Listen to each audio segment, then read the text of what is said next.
What's up? What's up? What's up? It's me. It's DRE. It's episode 1. Full length. Just as I promised.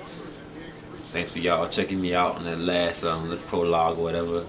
Don't take it seriously. Like I said, that was rated in 98. That was a long time ago. It was funny though. While I was over here doing it and trying to remember some of the words. But I found the original paper, and what I had written then was kind of like dumb. I was like, would I really write something like this? But I took that and kind of made a model off of it and kind of revamped it, rewrote it. I had a little help. I'm not going to mention who, but I had a little bit of help. And we just took it from there. And I wrote it, and then I found the beat in the background and kind of let it go. It sounded kind of decent. I was impressed. Yeah, I had a good week. Did a couple of things I'm about to show you. Went someplace I would never even imagine. And had a blast. Had a case, court. Ugh. Just so much was going on. It's a big weekend. You know, we had a big sports weekend. I don't know if a lot of you all are into that sort of thing, but me, I pretty much love sports. And the first thing I'm going to come out at, you already know I'm going to say it. Where are you Laker fans at? Let me hear you. Let me talk to you, because I knew it. I didn't know they were going to get destroyed like that. But when Charles said it on TNT, how he felt Dallas was the best matchup to take down LA, and how Kenny and Ernie just sat right there like, oh, ha, ha, ha, ha, ha, what, yeah, whatever. And what happened? They got swept up out the gym. And I'm so glad. So I see two scenarios working out in this finals. I see either a rematch of the 06 finals with Dallas and Miami, because Dallas, they got something brewing. They really do, but Miami's just too powerful.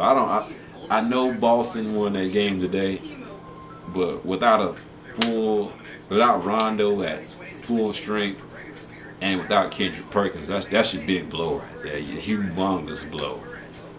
So I really don't see them coming back and winning this series. They might make it interesting. They could win Game 4. But to go back to Miami, and Miami's going to be, their back's going to be against the wall. They're going to come through, and I think they're going to win that game and go ahead and win that series. So that's the first scenario I see. I also see one involving Memphis and Chicago. You can see the storyline already. Oh, here's Derrick Rose. He comes back to the city where he played at the 1 year of college ball. They all ESPN, they would take that and blow that up.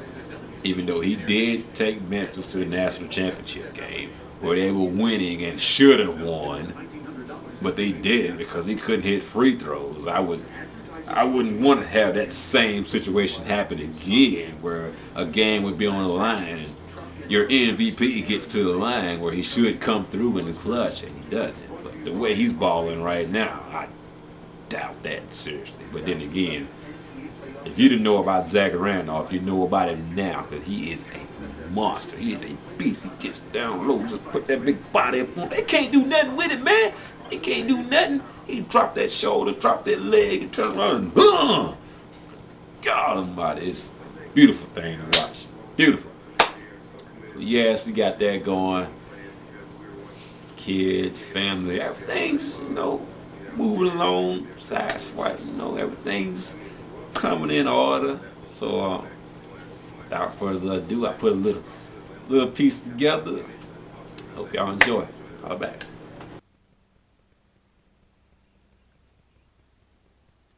Wednesday, May 4th, 2011, Gainesville, Florida. What the hell am I doing in Gainesville in the middle of the week? That's a good question. February, I came down here to watch a Kentucky game. Kentucky was playing Florida. They lost the game. They came up short. Brandon Knight had a chance to hit a buzzer beater, but he missed it.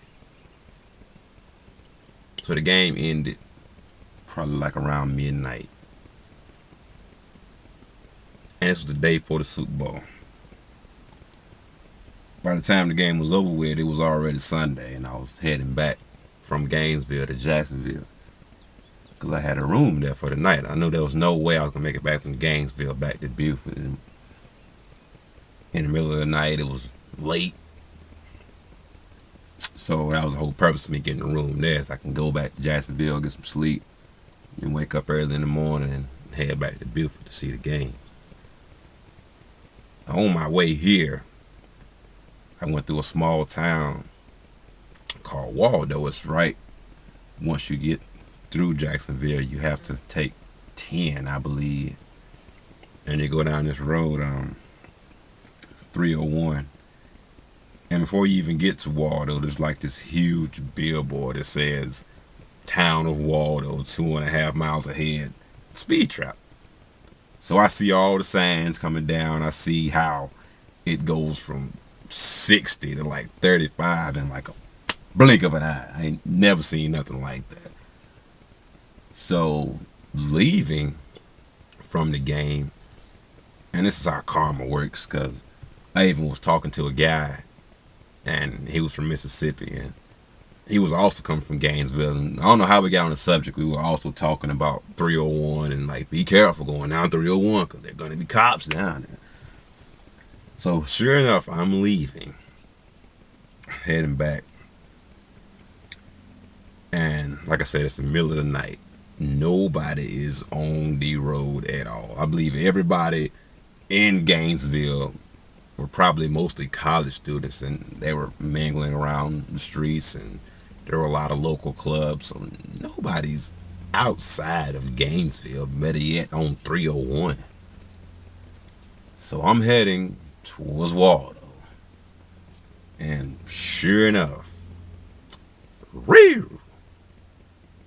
And the first thing going through my head is like, what? I mean, what is the reason? I mean, why are you possibly pulling me over? I know I'm not speeding. I'm thinking of every reason he could be doing this.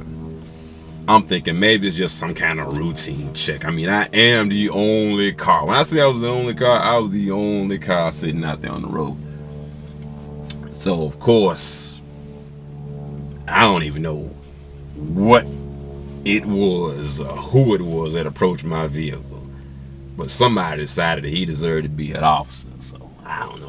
I can't fault the man, but he came up to the car. Hey, how you doing? How you doing? You the one to pull me over. You should know all about how I'm doing right about now. You should know. You pulled me over. Can I see your license, please? All right, here you go. Do you know why I pulled you over? I was hoping you would know. I mean, I have no idea. Well, there's a lot of people from out of town. We know it's kind of late, and we just want to check up, just see what's going on. So, seeing that you're coming through here, I decided to flash you. I ain't never heard nothing like that in my whole entire life. No, I mean, if you're gonna come up with some reason, can you have something valid, something justifiable, than giving me some lame tail excuse like that? And so sure enough, I go ahead and get my license. I'm like, here you go, here. He goes back, comes back probably like 5-10 minutes later, and asks my registration. So I give it to him. Goes back. By this time, I'm getting kind of impatient. I mean, I've been sitting here for about half an hour while he's going back and forth, taking one document at a time. He could have took all of them. He could have took the license, registration, and the insurance, took it all back to the vehicle and checked them all. But he's coming one at a time. So he comes back with my registration. And it's like, well, Mr. Cole, do you understand that your registration is expired? And I'm like, oh, okay. I mean, maybe you just put me on something that I didn't know. But I knew it wasn't expired. I wouldn't even be driving this vehicle if it was expired. So he gave it back to me. And he said something smart out of his mouth. Wish I would have known what he was saying. Wish I would have remembered. But he went back to his vehicle. And I don't know. I was half tired, half asleep. Because I've been waiting so long. But I put it right there on the steering wheel. And I looked at it. I'm like, you know what? It is expired. It was expired because I gave him the wrong one. It was two of them in the car. There was one that was an older one that expired in 2009. And there was one that was more current. The actual registration to the vehicle that was current and valid.